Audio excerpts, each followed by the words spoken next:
Welcome to Confidently Wrong. This is our 9th episode, and it's going to be a packed show. I'm your host, Wesley Nakamura, and as always, I'm joined by Mike Smith, Brian Redondo, and Savon Jones, a.k.a. Captain Vonnie. Why does he get an AKA? Today's show will take us wonderful and exciting, glorious places. You want Xbox Series X news, PS5 launch news, hands-on reactions? We've got you. You want some Mandalorian updates? Double check. You want to dissect the NBA bonanza that's going on right now? We've got your back. This show might go a little longer than usual, and it's going to be so much fun. So let's dive right in. First up, we'll start in the usual place. It's a segment we like to call What We're Loving. So Savon, kick us off. What are you loving this week? Oh, yeah. There's a lot of love in the air, a lot of love around. What I am loving this week is there's this YouTube channel I've been watching called Stuntmen React. But I think the Corridor Crew is their YouTube channel. But they basically have either stunt people come in, but they're a team of VFX artists. They do breakdowns of like the visual effects from scenes, movies, TV shows. I know diddly squat about that stuff. So watching experts break it down is just super cool. And like as a layperson, like I like seeing how the special effects work for all my favorite media. I'm loving their stuff. Corridor Crew, check them out. Mike, anything going on this week? So there's a few things. First of all, we're kind of in a bit of a show, you know, in that weird show intermediary period where you like don't have anything to like watch as you're watching dinner. So we've been. This is you and this and is the, me and the Anna. girlfriend. This is me and my Anna, not Brian's Anna. All right. In case you were Better be. Yeah. We still haven't confirmed whether or not they're two people. Have you seen them in the same room at the same time? No. I know, Never. I have. Never. Anyway, we started the Great British Baking Show, which okay. I've heard a ton about. I like general, like any kind of competition show. The thing about this show is it's very British in that, first off, there's no cash prize. So like that, it's not like most American game shows where everything is always a cash prize, regardless of how innocuous the skill is. There's always a cash prize. That show is literal, just like the best amateur bakers. And you would think like, oh, it's British, they're polite, it's such like nice, happy music. That's stuff is so intense that like you're on the edge of your seat. And like Anna like got really attached to this old dude. I think his name was like Walter or something. And she's sitting there like with her hands over her eyes, like as he's getting voted off. And it's fun because I can like, I don't know like anything about bacon. But I'm like, damn, look at that crumb. Like there is no way Mary is going to have anything to do with that. And the judges are just this like really old, like what I imagine to be posh lady. And then this like middle-aged, like cougar plus like 75 pounds kind of dude, not cougar, George Clooney kind of guy. Like if George Clooney just is a professional baker, so he's eating baked goods all the time, and he's pretty tough. Like he's a Simon Cowell character, and he's like tears people to shreds. But it's a cool show. Highly enjoy it. And the last thing I need to shout out, and this is going a little long, but I need to shout this out, is like since I got this fancy TV, it's been a pain in the butt to calibrate, and there's been a few like channels that have been really clutch, and the one I want to shout out is HD TV Test. It's this guy who's just like straight to the point, but he has like a really dry sense of humor.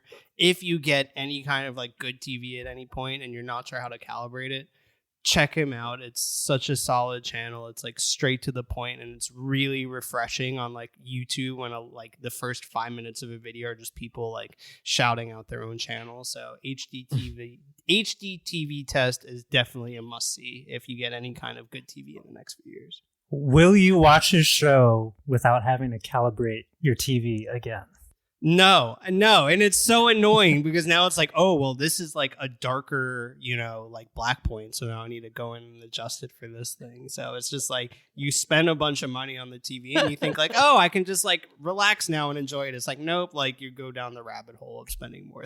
Big mind. Mike, real quick, are you starting at the season 1 of like 15 seasons of this British Bake Off show, or are you starting somewhere like in the middle? I could literally do 5 minutes about like the different seasons. It's such a challenge. As an American, you don't have access to seasons 1 or 2. Seasons 3 is its own thing on Netflix. And then if you just search Great British Baking Show on Netflix, it's collections, not seasons. And collection 1 is season 4. Collection 1 rocks. It's really good. It's the first one we watch, and it's a starting point I'd recommend for anybody. But it's like, I'm doing all this research to enjoy my TV. I'm doing all this damn research to enjoy the Great British Baking Show. It's like, I can't just sit down and enjoy my things. I have to like obsessively Google them to make sure I'm doing it right. Fair. Oh, that's great. All right, Brian, anything on your plate this week? There's a lot of TV that I've been loving. Fargo nailed it, which is a counterpart to the Great British Bake Off. But the one show that I want to call out is an animated show called Primal on Adult Swim. Actually, the formal title is Genndy Tartakovsky's Primal. Oh. And Genndy Tartakovsky is known for Dexter's Laboratory, Samurai Jack, and Star Wars Clone Wars. The first one. The first animated one. series. The first, not the one with Ahsoka and everything. The one that came out when the movie came out. Yeah, It's, yeah. fully. Mhm. The OG one. Yeah. And his fingerprints are all over Cartoon Network's biggest shows. But this Primal series I want to mention just came out this year, and in October they released the second half of the first season, and it was just announced it got renewed for season 2. And I think this is like high watermark American animation that I think people need to watch. It's basically about a Neanderthal man and a dinosaur, a Tyrannosaurus Rex, roaming the savage wild world of Jurassic era, prehistoric era Earth, and just trying to survive episode to episode. And there's absolutely no dialogue. It's almost entirely action, and it's phenomenal. Did he do so you gotta Samurai get on Jack? this. He did. Yeah. Okay. That is his other masterpiece, which I actually haven't watched. So masterpiece in quotes for all of you. So Masterpiece. the T-Rex and the guy are homies. Like that's the focal point of the show. They're homies. I don't want to spoil the first episode, but a twist of fate brings them together, and they become adventure buddies throughout the entire series. And they communicate through grunts and growls, and maybe like a little love tap every now and again. So it's like the Mandalorian, but with dinosaurs. Yes, and which is why I bring it up, because I had a huge criticism for the Mandalorian last time, and I couldn't help but think of how great Primal is relative to that other Disney show as I was watching it. It's like, dude, like forget Baby Yoda. What if we replaced it with a dinosaur? A T-Rex, not just any dinosaur, a T-Rex, a fudging T-Rex That's one. that terrorizes other crazy animals in this world. There's like woolly mammoths and saber-toothed tigers and other even larger dinosaurs. It's great. All right, Wesley, what are you loving? Yeah, so I'm laughing because the audience doesn't really know that we're trying not to curse, and we've already in the first 8 minutes We're we've at already 2. got 2 in there. Yeah, we're at 2. Ugh. So How do you hype something up audience without members, cursing? I don't audio know. members, There will be beeps. we're gonna try. We're trying our best, guys. So what am I loving? This came across my Twitter feed. I don't know if it was today or yesterday. I think it was today. In GQ, Taylor Rooks, who I've never heard of, but seems like a pretty good writer. He was embedded in the NBA bubble over the summer and wrote about his experience and his interactions with the players. And so, from a journalist, you don't get to spend that much time with players in this fashion and get to see them kind of what they're doing. And so he kind of gives a little peek behind the curtain about how the players were during the bubble and the things that they were doing, the things that they were saying, and what everybody is kind of experiencing at the whatever campus they were at, the Grand Destino Hotel. I don't even know what that means. He it's interacted wonderful. with players. Yeah, he was actually in the like what he called the tier 1 bubble. Yeah. So he had to do all the same things the players Yeah. did in terms of testing every single day. But that meant he was, in the same hotel rooms. He was in the lobby, all of that. So he kind of gives his like on the ground perspective, and it's really interesting. And just like super well written. It's compelling. He has a lot of like funny, a lot of like vulnerable moments from the players. Just stuff that you just wouldn't get in any other situation, in very many situations. Loved it. Can't recommend it highly enough. It's on GQ's website. It's by Taylor Rooks, and the title is The Most Magical Place on Earth Inside the Great NBA Bubble Experiment. So we're all into PlayStation, all 4 of us, and a couple of us are into Switch, but none of us are really tapped into the Xbox ecosystem. So we're lucky enough to bring you some of that tasty Xbox content in this show. So let's find out what you Xbox fanboy and fangirls are in for when you upgrade to the next-gen console.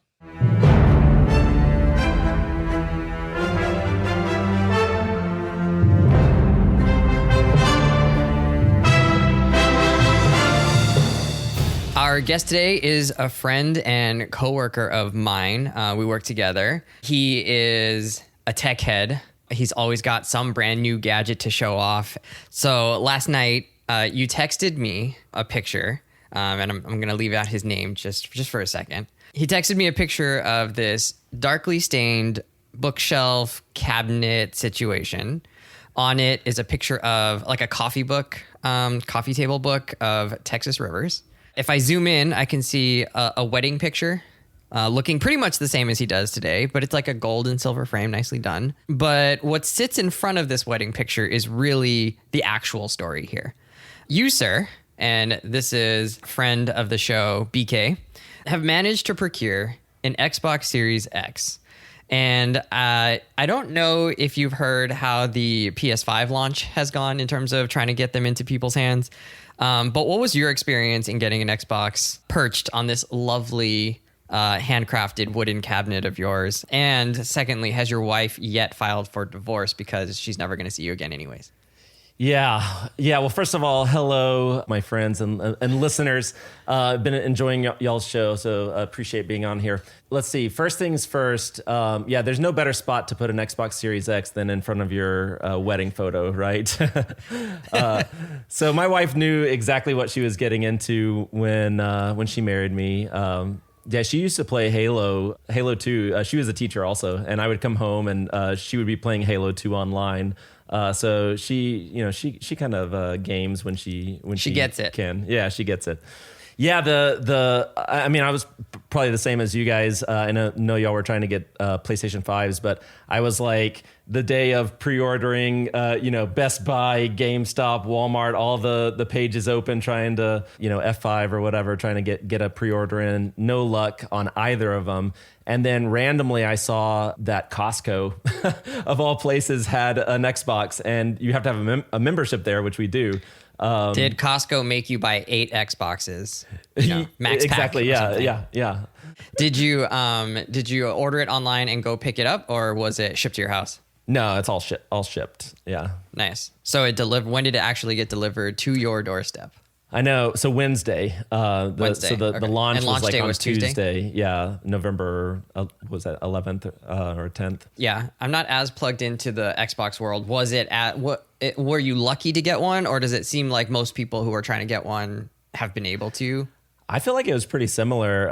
They were all sold out. And I know Xbox just announced that this was like the biggest launch of all of their systems ever, and that they grew 70% new I guess accounts. Accounts, yeah.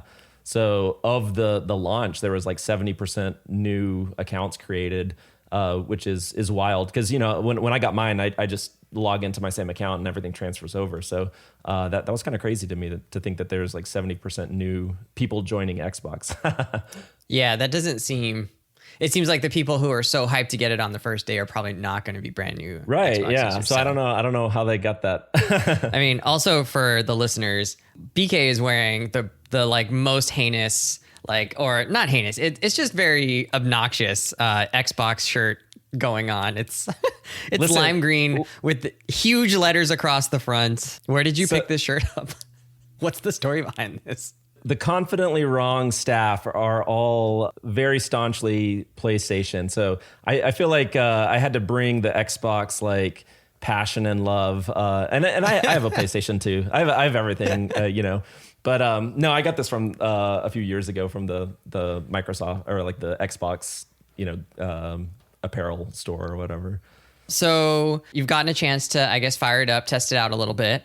What stood out to you the most so far about the newest generation of Xbox, the Xbox Series X? Yeah, so I would say first of all, you know, a little underwhelmed with because there wasn't, you know, there wasn't like a big, you know, game that I was super excited about playing, you know, that was brand new to Xbox, like PlayStation has Miles Morales and some other ones. But I'm the type of gamer that like I typically I'm a fairly thrifty gamer, so I don't typically buy like the games brand new. I wait a few months; they come on sale, and so I'm always kind of behind a little bit of the zeitgeist with gaming. I'm kind of in both camps. It depends on the game. For sure. Yeah, the same. But for me, but I am, I mean, it is my big hobby and passion. So I want to play on, you know, with the best graphics and with, you know, the best performance and all that kind of stuff. So for me, it was firing up some of the games. Well, Destiny 2 launched the same day, the new expansion Beyond Light, and I'm a big Destiny fan, so I definitely played that. But that it didn't have all the Series X enhancements for when it launched. That's supposed to come out, I think, in December. So it's still an Xbox One. Yeah, it's basically backwards compatible. Yeah, but it obviously loads really fast. So that was the main thing that I noticed was just, you know, I mean, it's very clear how much quicker everything loads up. And then I don't know why if it wasn't working right, but you know, it's got the quick resume feature, but Destiny wasn't quick resuming. It's also a live game, so you know it kind of boots you from the server if you're inactive. But I was flipping in between some other games, and I wasn't seeing the quick recovery or quick resume feature. But last night, it looks like it was updated or something because I was showing my wife, and the Star Wars. Well, now I'm forgetting what was it. It came out last year, but. Fallen Order, I think. It's made by Respawn, the guys that do Apex. Oh, yeah. So it's on Game Pass now. And I had played that, and I was going to show her, and I flipped over, and it popped up a little message and said, quick resume. And I mean, instantly it was back in the game. Like right where you left it off. Exactly, yeah. And I think that is, you know, I was listening to y'all's podcast from last week, and I don't remember who said it, but they were like, I don't really know why that's a big deal. And I'm here to leave tell it to you, Mike to be a hater of any Xbox feature. Was that Mike? I'm here to tell you that is a big deal, especially for families, because what ends up happening in my family is my oldest is 9-year-old, and I've got a 4-year-old. And, you know, we'll play games, and we'll play more like kid-friendly games, which Game Pass is awesome because we get to try all sorts of games and not, you know, have to commit to buying them. And then, you know, when they go to bed at night, then I can play my more mature games or whatever. And that was awesome because, you know, we can just, you know, I click a button and I'm instantly into that next game. And that was kind of like a revelation to me because I always say like the kids, they have all the time, but they have no money. You know, like our students, I look I look at them and they put, you know, sink hours and hours into Apex. You do that too, you know? Yeah. Been grinding a little bit on Apex. Yeah. As you get older, you know, you don't have as much time, but you have more money, right? So to me, time is so precious. And if I can just instantly switch into another game and be gaming, like that's a huge deal to me. So I have really been noticing and enjoying that part of it. That's awesome. Oh, you also mentioned that you wanted to buy a PS5. Why the wish for dual systems? Because I don't think that's like super common. I mean, you know, obviously there's a money component, but you know, for you, what's the draw to having both systems? Yeah. So for me, I mean, I I do have all three systems. I've got the Series X now, I've got the PlayStation 4 Pro, and I have a Nintendo Switch. And I've always, I mean, for a long time, I've been gaming on all three different systems. PlayStation, I go to PlayStation for their, their first party exclusive titles, Last of Us, and then I've been making my way through Ghost of Tsushima. But Xbox is where I go for all like third party games. And, another thing that I don't think has come up, and I don't hear a lot of people talking about this, all of the controllers for Xbox One, the headsets, everything is automatically compatible with Series X. That is a huge deal if you're a family of gamers, because I literally have like 6 or 7 Xbox controllers, that we've used or purchased over the last generation. And all of those work for Series X. And, there's a lot of really positive buzz about the PlayStation 5 controller. But yeah, huge positive reaction from the tech reviewers out there. Yep. But I can't help but, when I think about that, that's really cool. And I'm going to get that. And it's going to apply to their first party games. But if you're a third party developer and you're, designing games for both systems and the Xbox doesn't have that, my feeling, just like the Switch had like HD Rumble, and they were all hyping this. I don't know if you remember this. And they released, a few games at the very beginning of their console generation, where you could like sense how many marbles were in the Switch controller, depending on how you moved it and stuff like that. There was all these like little mini games. And then literally nothing, like all of the new Nintendo games. I mean, Nintendo's not even really using that feature. And so I think it's what PlayStation doing is really cool. And I obviously I don't have hands on or anything, but I wonder if it's really going to be used across all of the games. And I think it's probably going to end up just being first party games that utilize that. But, so I don't know. You asked why do I want PlayStation 5? I mean, to me, it's getting the unique experiences across all the different platforms, because I got my Xbox shirt, but I love all the consoles, and I think all of them have their place. I think for me, I do get to play quite a bit of PlayStation, but the thought of like trying to sink time into a PlayStation game or 3, and then maybe a couple of Xbox games that, like Gears or, something like that you can't find on PS5, and then trying to get a Switch and then playing some Zelda or, some of those games would be a little bit overwhelming. I'm just like, where would I have time for that? I don't know that I would. Well, I will say this: I don't finish a lot of games, and that's that's always like something that I wish I could do more of. But that's another reason why I love Xbox, is because of Game Pass, and I know that Game Pass is like the Netflix of games, right? But they have all sorts of, well, first of all, they release all of their first party games directly into Game Pass, which I think is a huge deal. So like Gears of War, Halo, Forza Motorsport, if you're subscribing to the service, when the new game comes out, instantly you don't have to spend $60 or $70 to buy that game. Oh, that's wild. It is. Yeah. Oh, I thought it was like either older games or like maybe kind of their B tier games. No, so they are putting some of their A-list titles right in there. Absolutely, all of them. Yeah, anything that's published by Microsoft goes immediately day one into Game Pass. Does it stay in Game Pass, or do they take it out sometimes? No, that's the other thing. Yeah, it's just permanently in Game Pass. Oh, that's pretty dope. Yeah, and PlayStation has PlayStation Now, which is a similar service, except they occasionally will put one of their first party games in there, and then they do rotate it out. It's like only in there for a few months. To me, that's the big deal. And then Microsoft also will sign deals to release brand new games into Game Pass that are by third party. A lot of like indie type games and stuff like that. Anyways, all of that being said, it makes it where, because I'm paying like Game Pass is $10 a month.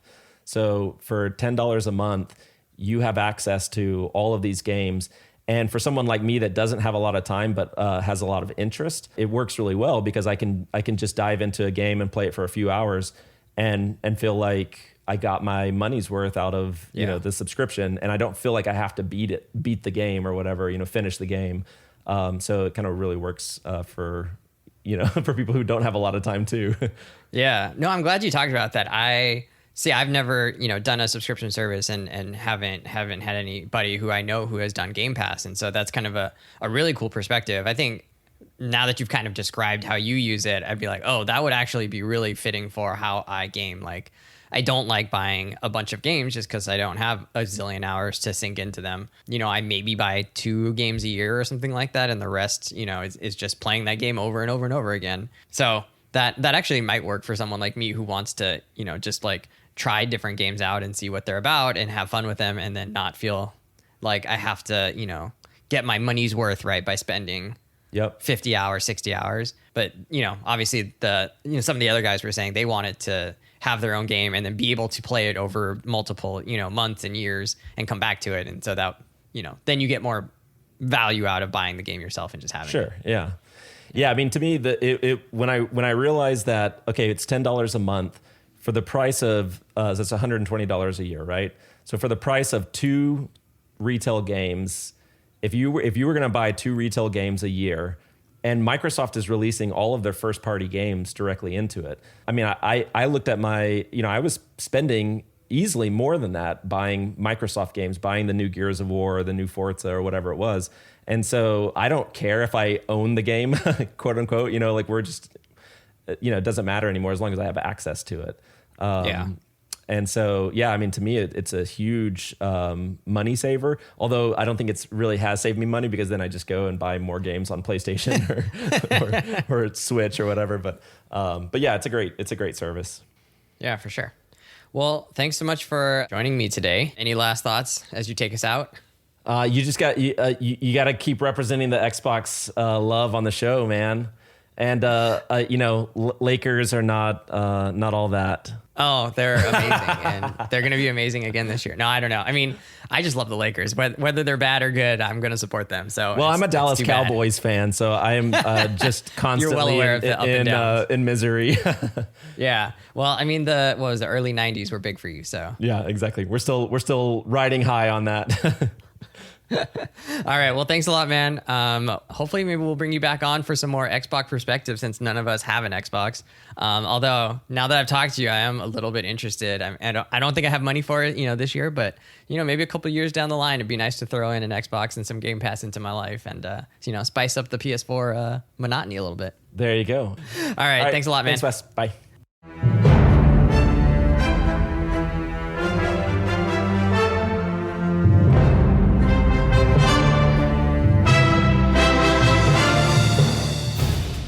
All right. Well, that was fun.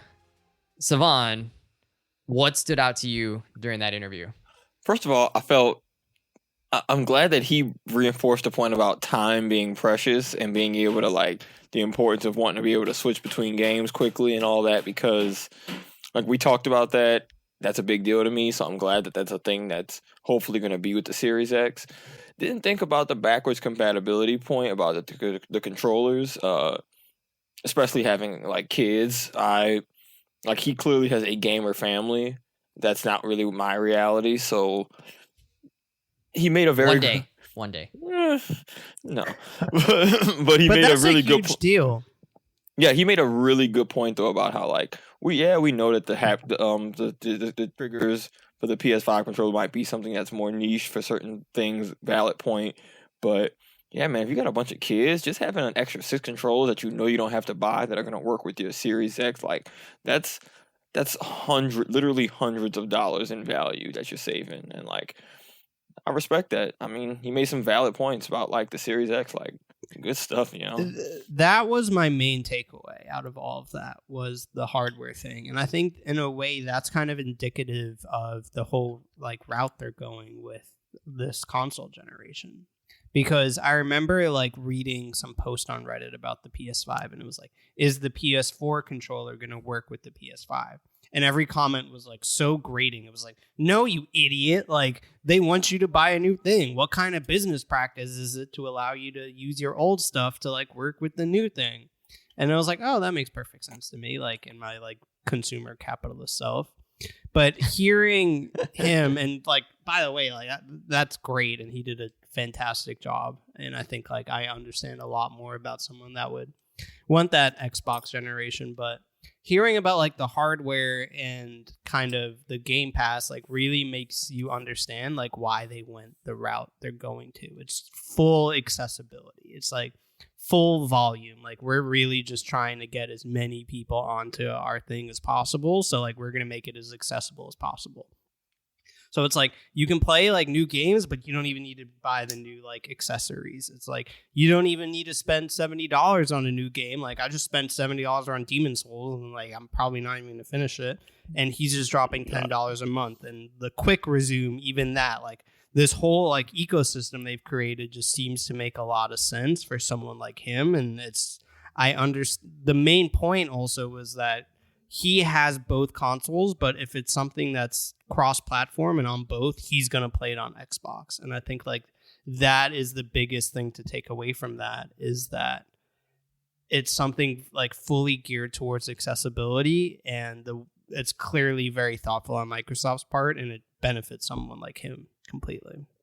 So that takes us from the Xbox Series X launch, which occurred 2 days before the PS5 launch. Mike, you were able to grab a PS5 miraculously, but that means that we can now bring your experience, the PS5 experience, to the people.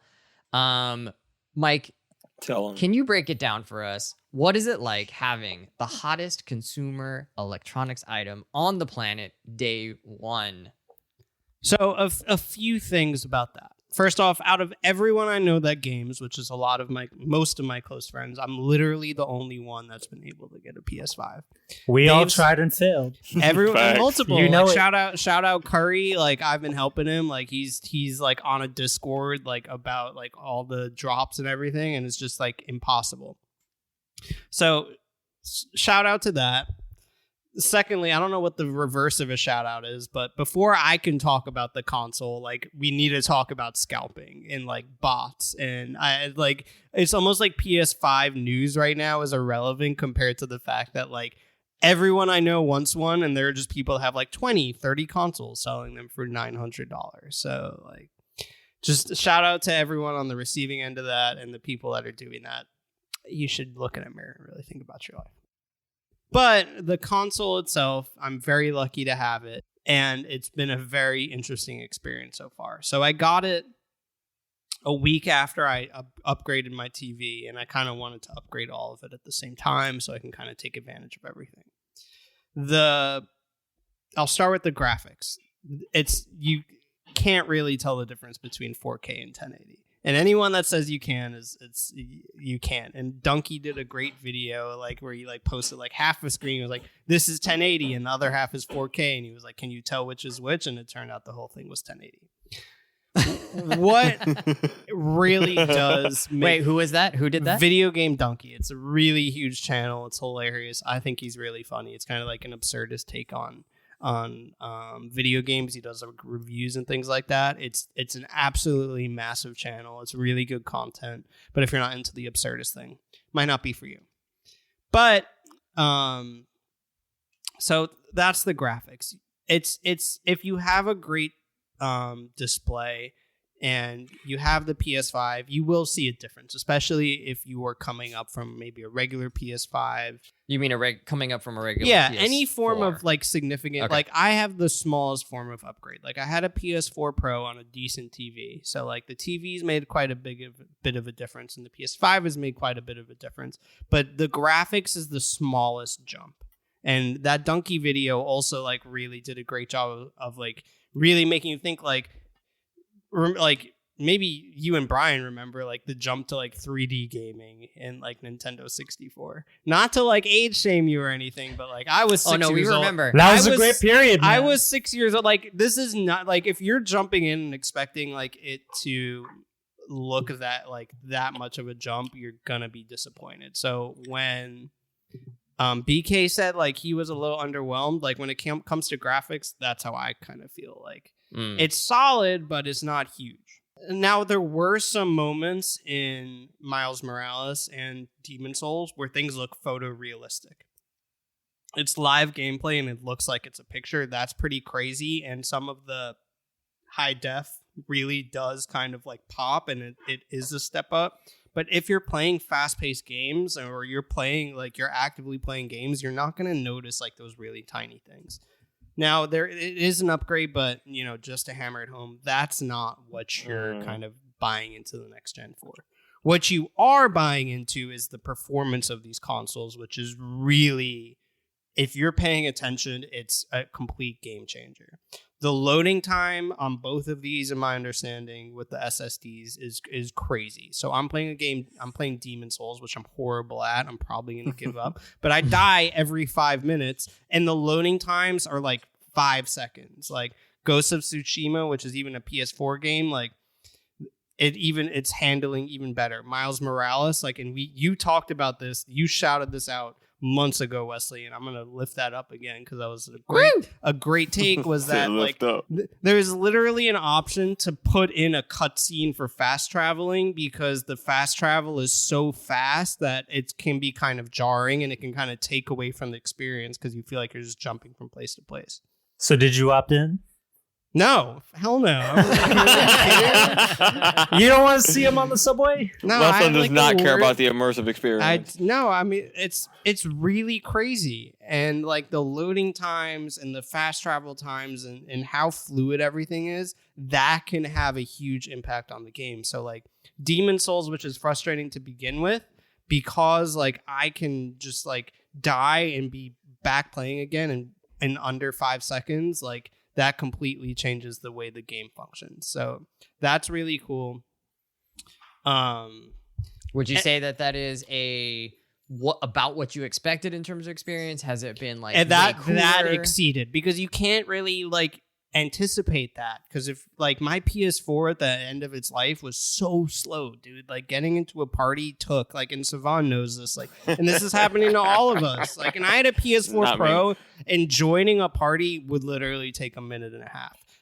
Like exporting a video would literally take 2-3 minutes. Like the user experience was just so poor, and it seems like they really invested a lot into the hardware so that everything's smoother, so the menus operate seamlessly. Like getting into a game operates seamlessly. And the funny thing is, and I'm going to add an L on top of an L, like I said the quick resume was dumb, but now that I have this fast loading, like I'm like, oh, I have a few minutes. I just want to dive into Ghost of Tsushima, like kill a couple Mongols and then like turn off my TV, or I want to switch games real quick.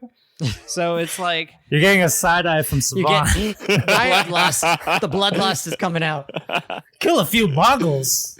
And I totally get that. Like, I have way more time than someone that has a 9-year-old and a 5-year-old. Like, I just have my girlfriend who's like disappointed in me because I'm wearing pajama pants at 6 p.m. and like want to like just like layer games on top of games.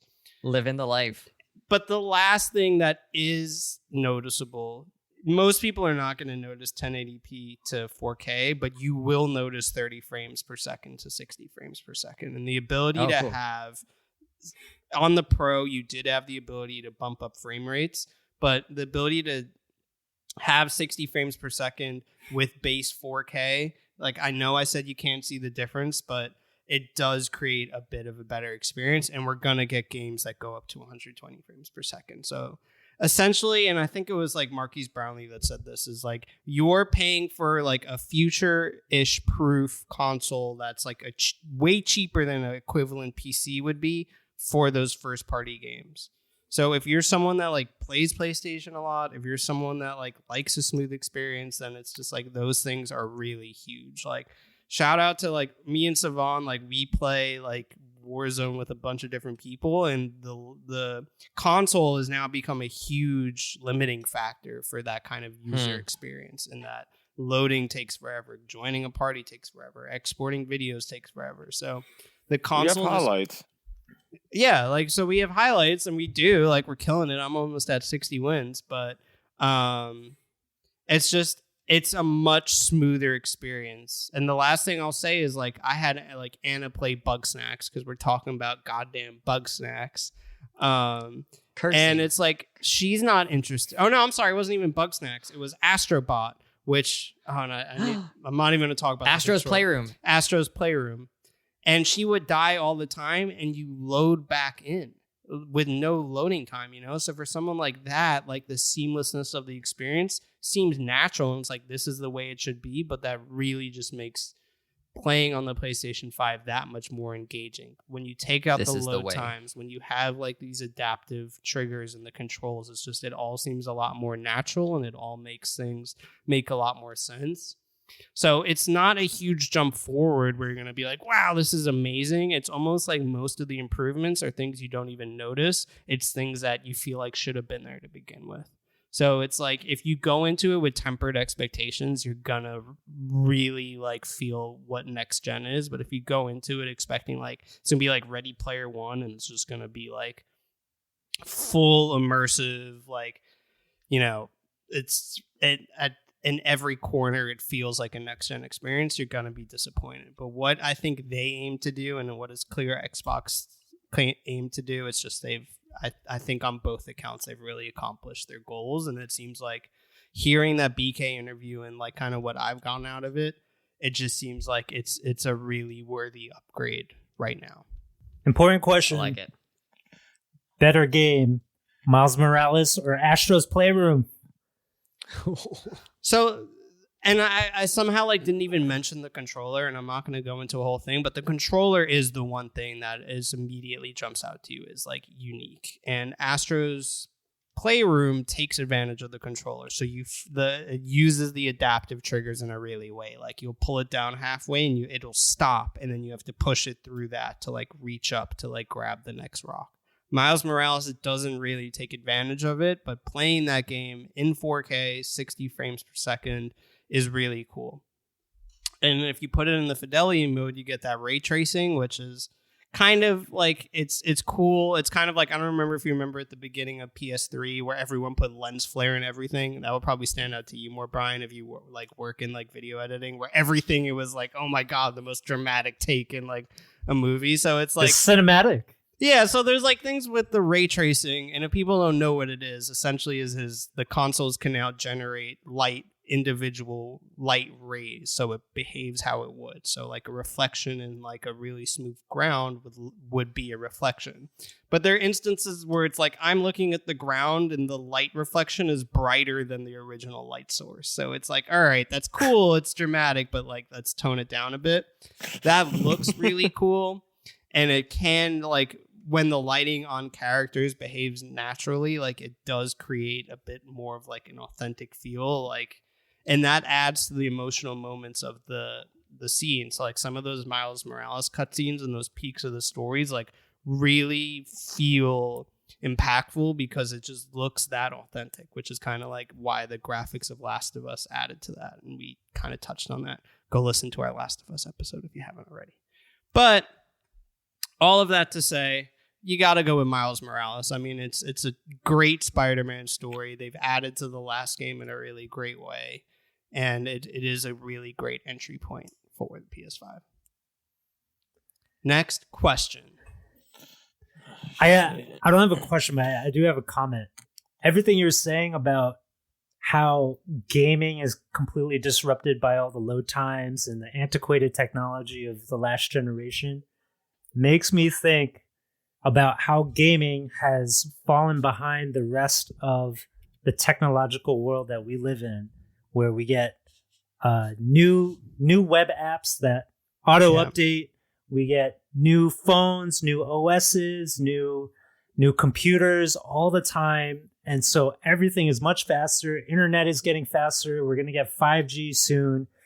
But the gaming industry, the console industry, is working off of this old model where we have to wait 7 to 10 years for a new piece of hardware that is going to get outdated sooner than everything else around it. Unless you get it like a gaming PC, right? But then you're spending like $1,500. But so that puts Sony in a weird spot, because if you want just the latest, greatest, best hardware, just get a PC. Like, console's not for you. If you want something full accessibility, you have 2 young kids, you're just trying to like take the most advantage. Like, it really seems like the Series X is like the move. So like that, where does that put the PlayStation 5? So it's not the best hardware, and it's never going to be.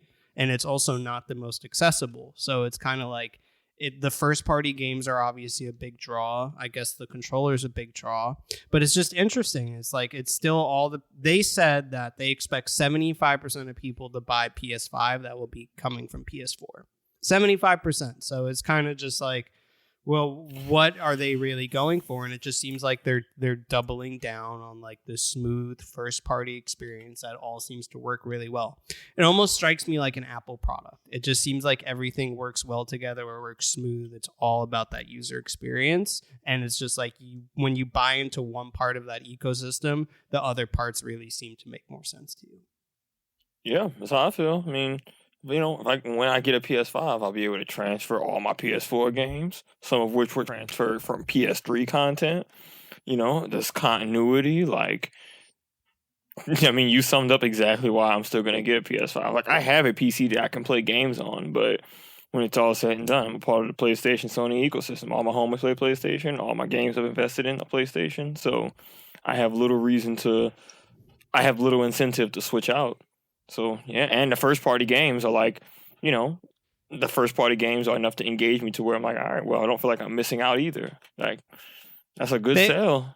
They expect like under 5% of people to be from people that have consoles and are now buying a PS5. So it's like they're really just trying to level up the PS4 experience rather than like create something brand new. Besides the controller, which is like an interesting thing because it's like, you have to develop, and I think it was BK saying it, like if it's a cross-platform game, you're not going to take advantage of that controller so much. So it's like, not only are we fully invested in these first-party games as kind of the flagship of our console, but like we're actually going to now have hardware tied into it. So hopefully it's not going to go the way of those, I think he was talking about like the Switch, like crazy vibrations where it's just like, it's not worth it for developers to take advantage of that hardware.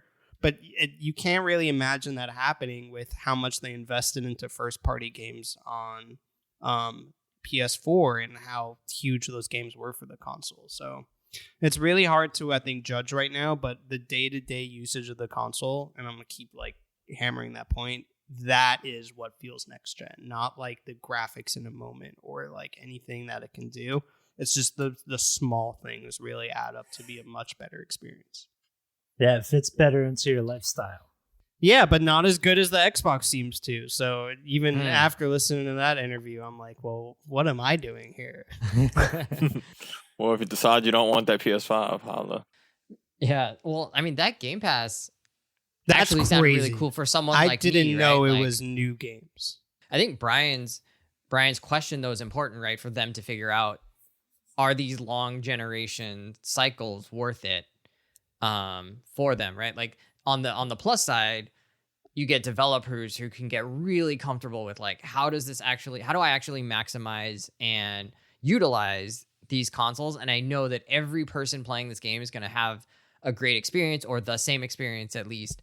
And obviously, like for the past couple generations, Microsoft and Sony have both come down on like, well, it's still worth it to like have that stable platform so that developers can create like and to use their creativity to the fullest, right?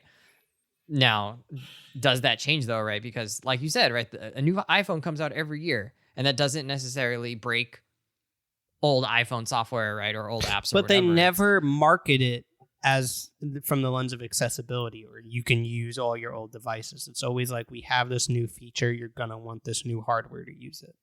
But I think my last thing, it just seems like they're going that Apple route of like, we're going to essentially like try and silo ourselves, where it's like our stuff might not work, is not the most accessible. It might not be the most compatible, but the experience is so good, it warrants you buying into the silo. And once you're in there, you don't want to get out. I mean, that's true for all of us, right? Like we're completely blind to Xbox Series X information. And that's very telling about how into PlayStation all of us are. And all of us try to get the PS5 too. So like we're not off that train at all. I feel great about that. I think, Mike, I really appreciate you trying to like translate what your experience is. And so few people have been able to actually get hands-on with the PS5. If they're at Best Buy, they're just lighting themselves on fire because they put them in a plastic box. So good times with that. Let's go on to the next segment. I think that'll be good. We'll have to keep checking back in with you as more games release and as more people get their hands on, and we'll start to see like what the next generation's Red Ring of Death is in the next couple of months. So we'll see how the early adopters shake out. We did want to kind of recap or at least give some thoughts on the Mandalorian episodes 2 through 4 for season 2. The last time we talked about it, we had seen season 1. We got to see Boba Fett's armor, but not Boba Fett. No, we did until see the very, Boba Fett very- at the very end. Yeah, I guess at the very end, we saw him, and they left us hanging about how he'd be. Spoilers are coming for sure, so if you're not caught up 2 through 4, make sure you're skipping this section. What do we think about Mandalorian season 2 so far? We're probably about halfway through. Last season was 8 episodes. This one. So if we're at 1 through 4 now, we're halfway through season 2. I mean, I can go on about this all day. So I think Brian, I think we should start with you. And then I can just go into a full lore wax poet. Did Brian bring his haterade and his hater pants?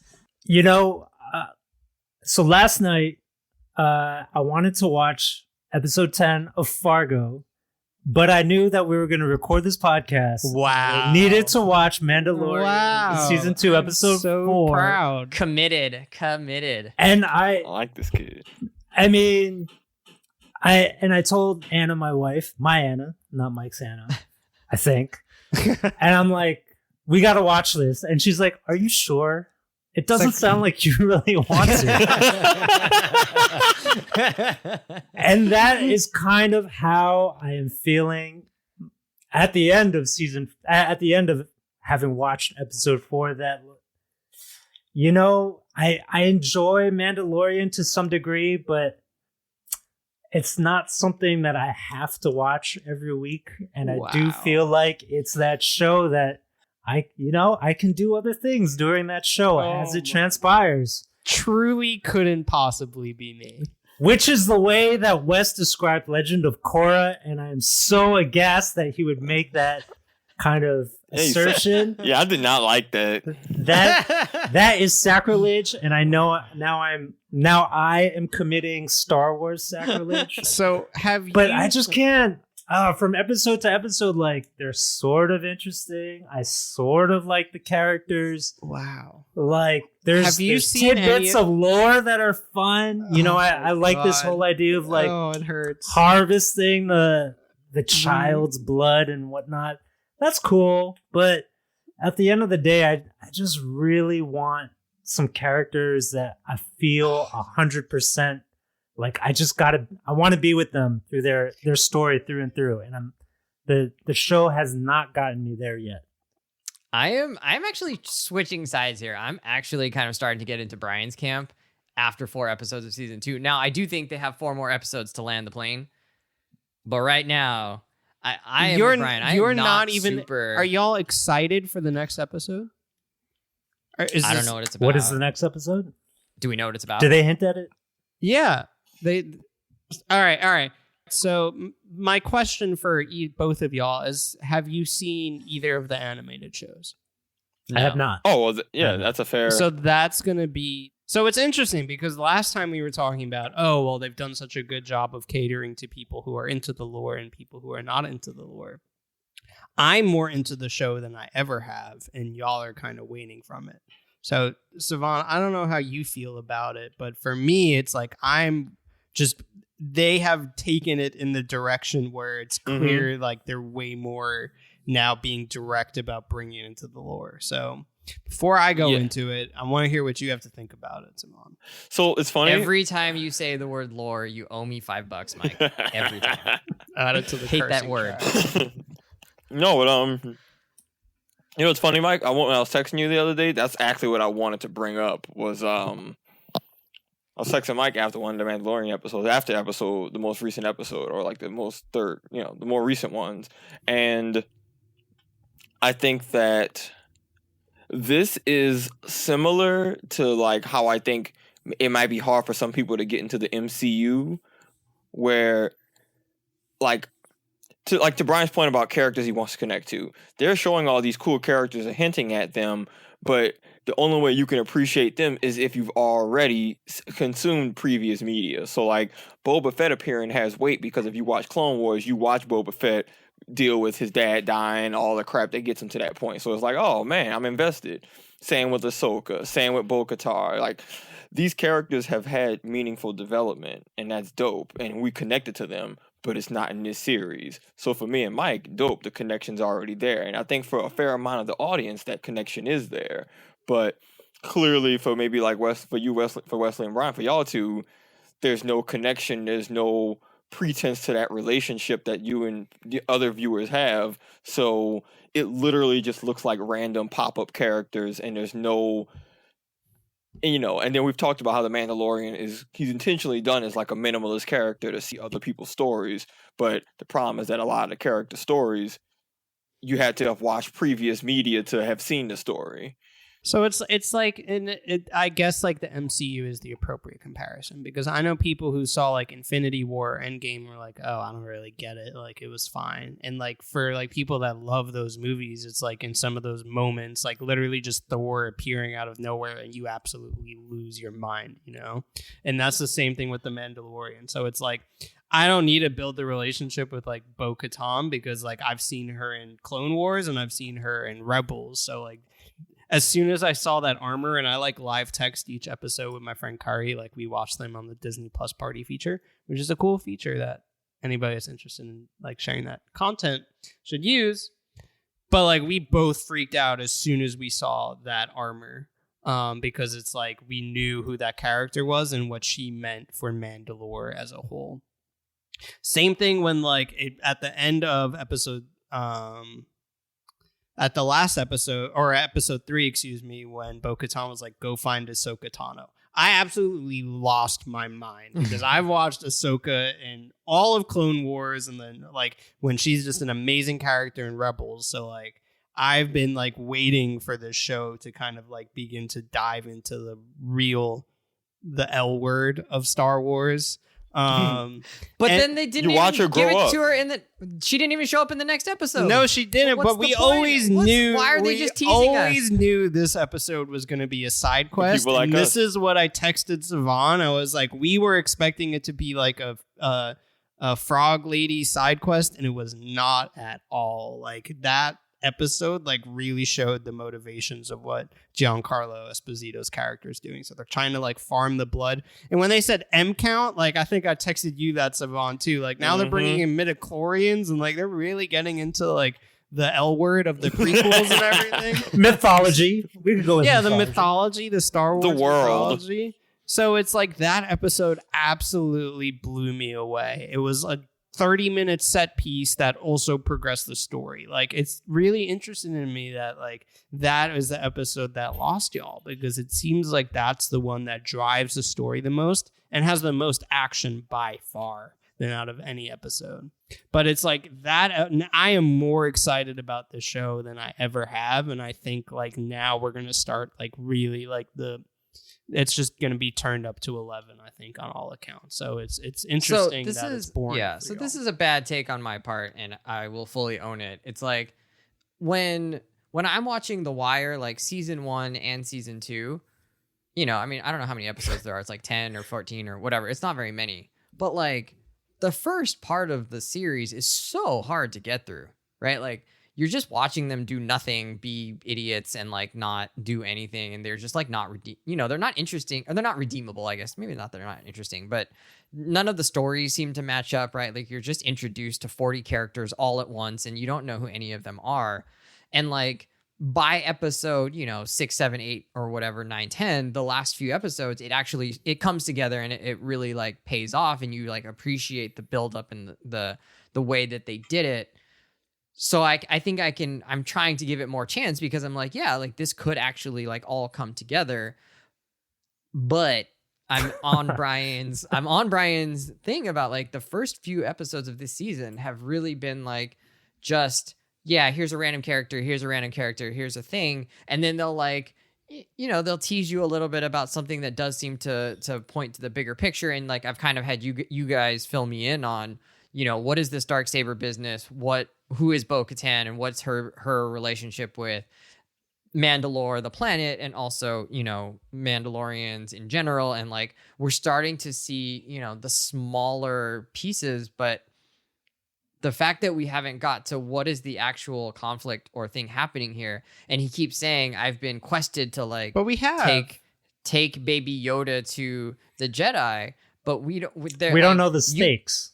Yeah, and we haven't been introduced to like, where are the Jedi? What are they doing? Like, are they waiting on Baby Yoda? We don't know, right? But all of that would be super interesting to know, like, what actually is happening on the other ends of this thing in these different places. And I think that would actually like hype it up for me a little bit more. Like, what does it mean for him to be able to get there? This right? is And the like, first real yeah. impasse we've reached doing this show. Because no sense of urgency. Is that what you're saying? The show's over from here. We're done. We're breaking. End it fans now. breaking up. Yeah. I think that's a fair that's a point. good way to put it. I think they're like slowly building, right? Yeah. Like, And we're but- 12 episodes in. yeah, and I still don't know But you anything do about him. About who? That's a valid point, bro. Like, even if the whole point is like, okay, I gotta deliver the baby, like, okay, that's cool. I'm okay with that. But even in like any video game, whatever, if there's like a delivery fetch quest type deal, there are stakes. Like, if he like, okay, there was the part when the pirates and the thing ate the baby. What happens if that baby just got ate? What happens? Exactly. Who No, I mean like cares? Okay, not, like I care, but what's the consequence? You know, like other things. Hey, the consequence is that we lose the war, that so and so dies, that blank blows up, and maybe they'll build up to it. But like, that's a fair point, man. I'm sitting here like, all right, they got this baby, and like at first, like, you know, what's the, and maybe they're hinting at it, but that I want fog some was stakes. pulled back because now when Bo-Katan was talking to him, now we understand he's truly in a cult that's like been keeping information from him, and that even other Mandalorians are like, well, like y'all are kind of out there. So like that's why they don't know about the Jedi, is because like they like don't really like bring in outside information, and like they're fully like isolated. So I think that for me, like, and what I imagine people that weren't super into the mythology of it would have been like, oh, I want to learn more about like, what is the Watch? And we know what the Watch is from the shows, and we know like what Death Watch is and how that all led into probably what essentially became. Yeah, but like most people don't. So I guess like that they really tried to use that Bo-Katan moment, and I thought she'd be a recurring character. It seems like she's not going to be, but they planted her there to kind of like bring in other Mandalorians, bring in Mandalorians that aren't a cult, and help you understand that like, oh, our character who like we're growing attached to, like he's actually kind of pretty out there in the Star Wars world. So now we're going to begin to unpack like, why do they not know who the Jedi are? And what we'll learn is that because they fought the Jedi multiple times, like during the Clone Wars and things like that. But you got info they didn't got. So really the real question is like, how do Wesley and Brian feel about that? Because when they introduce Mandalorians, we already know what it is. We have the context. You know, what did y'all see when y'all see people dressed like them come up and start blasting stuff? I mean, I thought it was awesome, but it wasn't like mind blowing. It's like you're cool, just like, but but yeah. It wasn't like what kind of questions did y'all have? yeah, I sent my questions to Mike, right? Like Mike, I was like, okay, so who are the Watch? And you could tell like, okay, there was clearly like a split there, but I was like, so is Bo-Katan trying to take over Mandalore? Is she trying to restore Mandalore? What is her actual like motivation here, and what are her intentions, and like how should we feel about her? That wasn't ever clear, and that's fine. Like, as long as that pays off somewhere down the line where we realize, like, actually Bo-Katan is not going to be his mentor, or she is going to be his mentor, right? Like, those things need to come out at some point. Otherwise, it's like, why do we have this ambiguous character for no reason, right? Like, then just make her, like, a one-dimensional character and be, like, super good or super evil, and, like, let's move on from her. But I don't know. I mean, I did have a lot of questions, and I'm starting to worry that, like, they're just posing a bunch of questions through this whole series, and they don't really have an interest of getting us to the answers within a reasonable amount of time, right? Like, I don't want to invest 8 years in this just to find out like Baby Yoda's had one parent. So you don't think like, now that we know that what Moff Gideon's main thing is and why they want Baby Yoda, that doesn't kind of assuage any of your issues with the show? Because doesn't that kind of give like a MO for the big bads? It doesn't give an MO to Mando himself, though. And and for his relationship with Baby Yoda. And I think, to me, that's like the biggest issue. But he's like in a cult, and they're like, oh, well, part of the cult is you need to do what we say, and we're requesting you to go take him home. But that's just something that another character said in another episode that felt like another side quest. And so we don't really know what the gravity of any of these statements are throughout the series. And like, to me, they do open up interesting mythological questions, L-word questions, that I hope they answer at some point. But it still leaves me wondering why. Like, why should I be invested? Why is Mando invested? Why does he even care to follow through on this quest that he's been tasked with that feels a little arbitrary? See, I'm more clear on that, though. To me, the past few episodes have made it clear that the idea of parenting and the idea of family is becoming really important to him. And so they are stressing the idea that, like, Baby Yoda is now his child. And so you are doing everything you can to make sure that your child has the best possible outcome. And in his mind, he's like, I need to get him to the Jedi. That's his people or whatever. And that's going to give him the best chance to succeed. Right. And in the same way that in The Last of Us, there's no reason for Joel to necessarily protect Ellie. Right. But he comes to see her as like his protectee. And so he's going to look out for her and make sure that she has the best possible outcome. And so that motivation I get.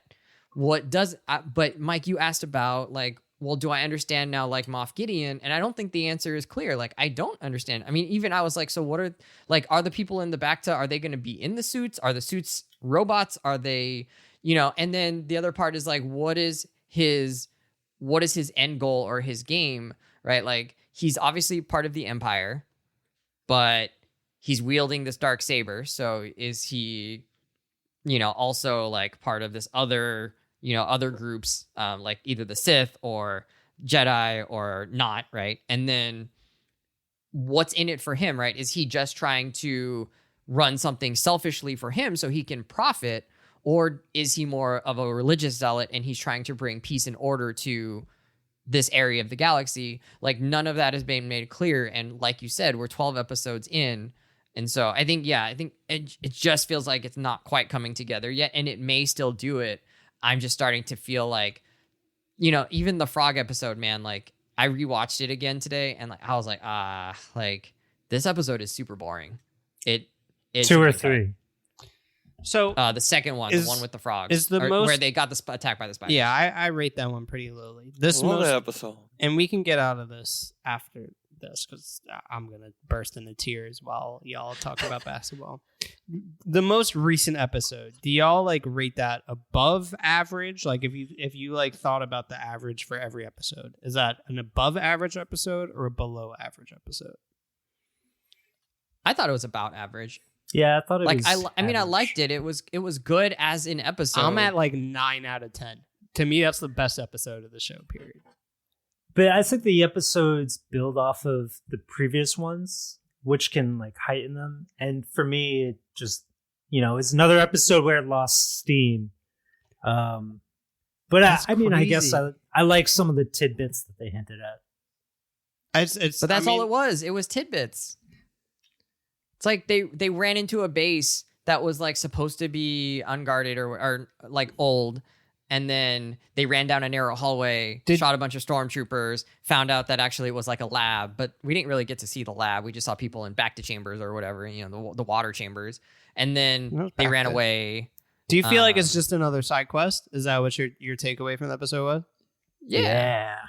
I mean, there are side quests that have exposition. It's crazy to me we had such different takeaways from that. Because, like, totally organically outside of the show, I texted Savon, like, this, and I think I even wrote it down in the notes. I was like, I was expecting a side quest and didn't get that at all. So no, it felt like totally a side quest. Literally, they take a detour. He's not going to the Jedi planet. He says, I have to get my ship fixed. I thought it was just going to be, like, a series of misadventures of him trying to get his ship fixed, and it ended up actually progressing or at least, in my opinion, it progressed what the villains were trying to do. and I wasn't expecting that at all. I was expecting just like some silliness happens. So I mean, like, regardless of who's right or wrong, it's interesting that we had such different takeaways from the show.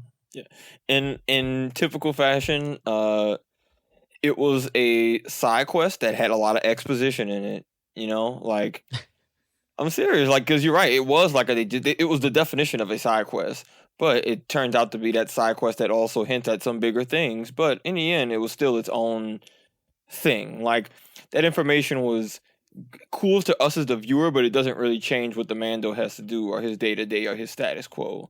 And in that sense, it is a side quest. But I enjoyed it. I liked the spider episode though, but I thought that the most recent one was average. That's not a bad thing at all. That's not a slight. I loved it. I gotta watch it again. And I think I'm interested to see what y'all think about the next one, because it's the only one written by not Jon Favreau, I believe. So interesting thing about episode 4, directed by Carl Weathers. Yep. And it has a wrestler in it. I think Wesley had that note.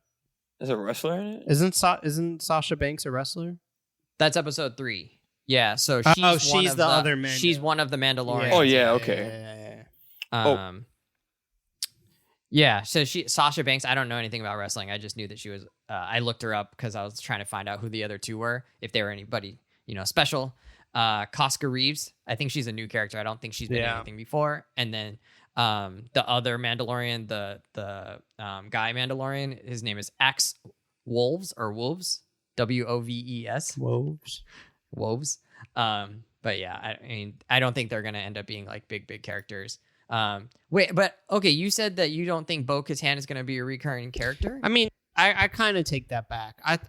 She's not gonna be in the show immediately.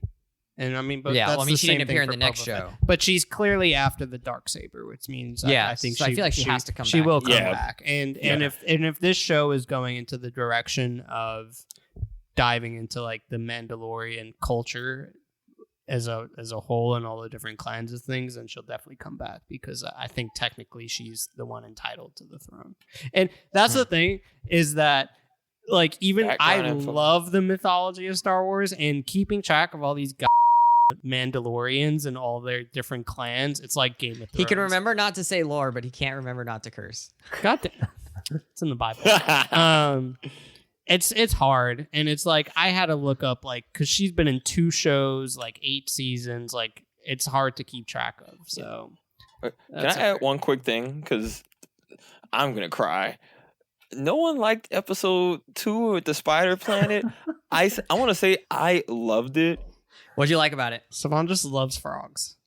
No, I mean, I thought that just like I enjoyed the action and suspense just from a visceral action standpoint. It was entertaining to me, and it didn't feel like a waste of time with that being the bulk of it, mainly because the beginning and the end with those encounters with the X-Wings and like space police were so amazingly done, in my opinion, that just stands out to me. Like, the standoff in space where you're having that awkward conversation. I'm like, dude, that felt like a conversation you would have with the police. Like, dude, the awkward silence is still gonna need you to turn on that transponder, and it's just awkward silence, and he's just trying to BS the conversation, and then but then they come and save him at the end, but so they're not complete.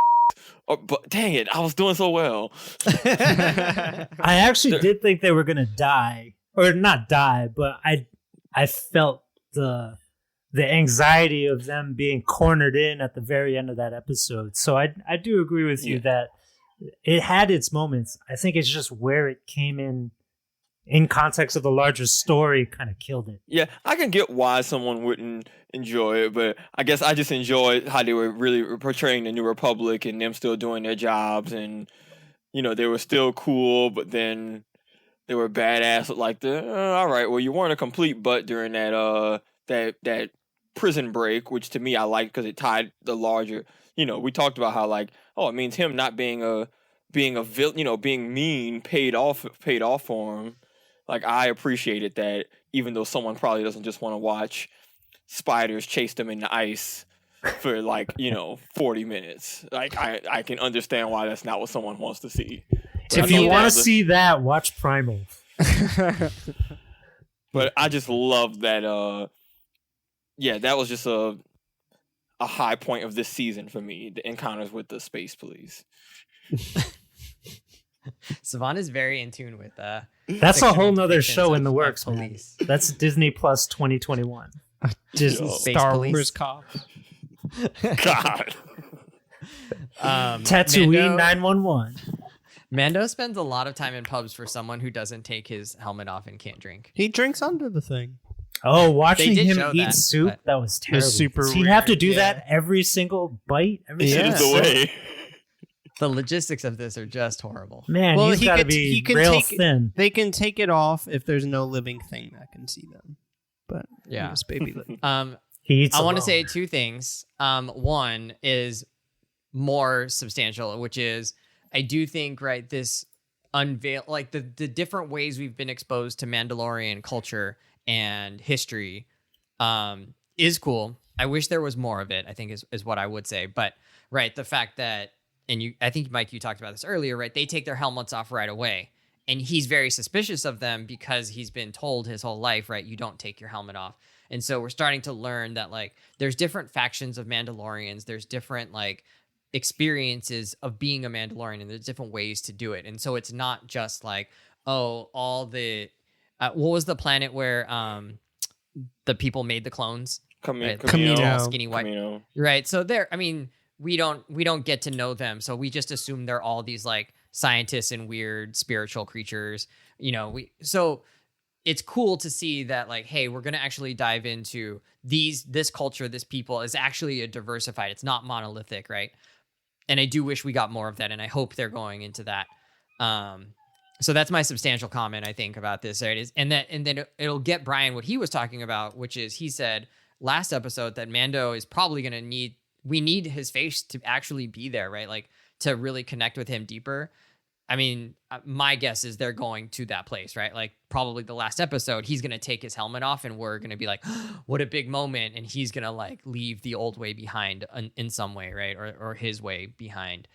Yeah. Anybody got any other thoughts so far that we haven't talked about or little tidbits that didn't fit our way into our conversation? Yeah, kind of to briefly tie back to the MCU thing, the MCU, Endgame, Infinity War all managed to succeed and be extremely popular, well regarded, despite the fact that you had to do absurd amounts of pre-work, in my opinion, to appreciate it. I never went into one not having seen it, but I've seen all the movies, so I didn't have any missing context. I'm curious to see what other shows, including like clearly future Star Wars programming, is going to do, where they want to make it feel like a connected lived universe. So how do you do that, but also make it to where people who are new viewers don't feel overwhelmed or don't feel like they're missing out? I'm very curious, because clearly that's a thing that's happening with The Mandalorian right now. Mike and I are having different experiences because we understand background that y'all wouldn't have as new viewers. I'm curious to see how they reconcile that down the season and with future Star Wars stuff. Yeah, we'll Love see how WandaVision plays out too. How are they Yeah. going to deal with this question? Yeah, for sure. Hey there, Confidently Wrong listeners. This is Wesley, and I'm editing this show.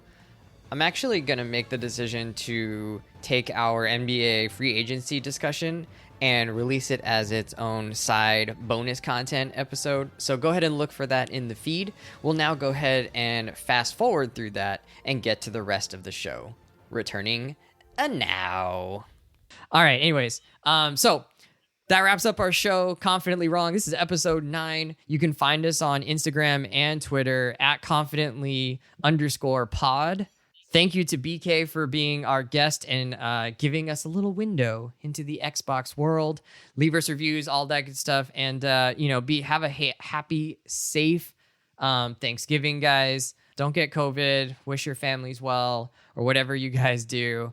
Me and Jen will be actually just doing our own thing, not with family, but I'm sure we'll get on the FaceTime or something like that to check in with all of our family around the country.